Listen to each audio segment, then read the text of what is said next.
After escaping a new threat, Clint and Kate join forces against an expanding criminal conspiracy.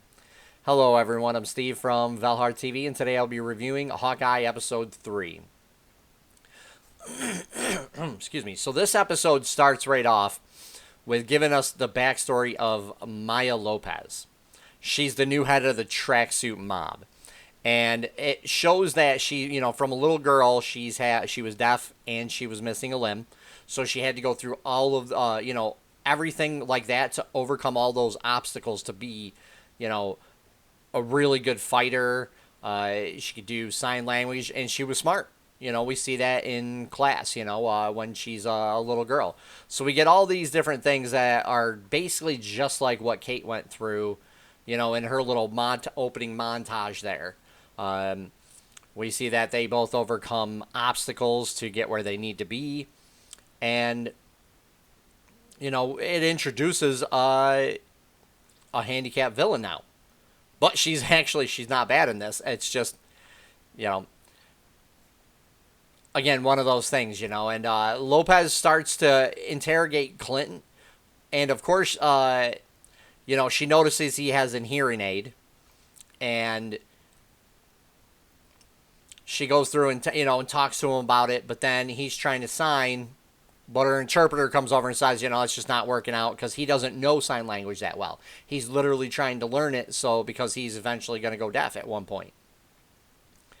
And they go through and he's like, he's trying to say that Kate isn't Ronin and things like that.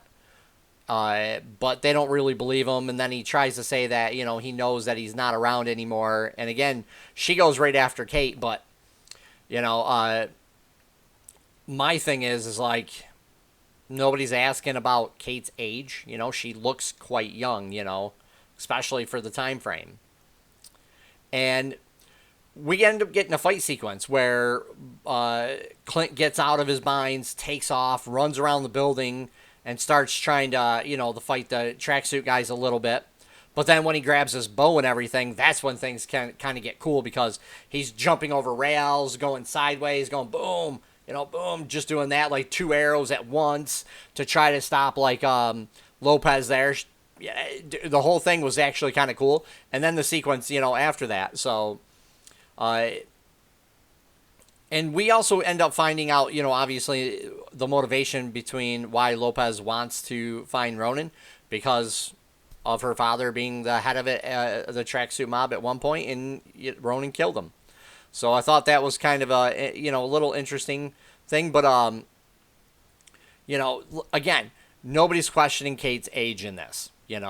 She's a little young to be Ronin, especially for back then. And really, I get the point that, nobody's seen Ronin, like what they look like underneath the suit and everything. But she isn't even as good a fighter, as they made Ronin out to be, where he was just going through people left and right like it was nothing. So, for the guys, that she fought in the wine cellar to be like, well, why'd you put it on then, the suit? And she's like, I didn't want people to know I was down there. I mean, that makes a lot of sense, in a way, but they don't care, neither does Lopez. She doesn't care. She's out for revenge, and we get like a car chase in this that I actually thought was really cool looking. It looked like it was a continuous shot. And then we get, the ending of this is Kate and Clint are in her mom's penthouse. And that's kind of where everything ends on this. But we also do get a hint about who the uncle is. And from everything I've read, it may be Kingpin. And I really hope it's not, because this show is not good enough to bring Kingpin in. I don't think. Again, the car chase was the best part about this whole thing. Like from the action sequence when Clint gets out and gets his bow, all the way through like this car chase scene that looked like it was one continuous shot, was really cool. Like the arrows were awesome. We get a PYM arrow that makes this other arrow just giant, and I'm just like, wow, that's actually pretty cool. The only thing I didn't get is like when he was like, drop the stoplights with an acid arrow, she just drops them and it doesn't do anything. Like, they just drive around it, and I'm like, what? Yeah, no, I'm like, that doesn't, what? I'm like, what sense was that, you know? So that was my only real nitpick about this. The acting was good in this episode. Like, I did like how Clint was more like he was in the movies than in the beginning of this. And Kate is trying to learn what she needs to do and really like in fighting, but I feel like taking those martial arts classes, things like that, they should kind of prepare you a little more, you know what I mean, for being able to fight and actually get in a fight. Because I know they teach you you're not, you know, if you don't have to fight, you don't fight. And that's a great rule for anything, but, you know, it also prepares you if somebody does attack you, you can defend yourself. And she doesn't seem to be able to do that, you know. I don't know if, again, if it's just her nerves, if she's just either really excited or really scared, you know. But even Clint says at one point that her overconfidence is really what's going to get her, you know, hurt. And that's absolutely true, too, you know. You can't just go through and do stuff and think you're, you know, and be cocky and think you're good enough if you're not. But according to the, you know, the montage, she should be and stuff, and I feel like she should be a little bit better than what she is. I do understand, you know, the fact that they're doing it because they want her to learn stuff, which is fine.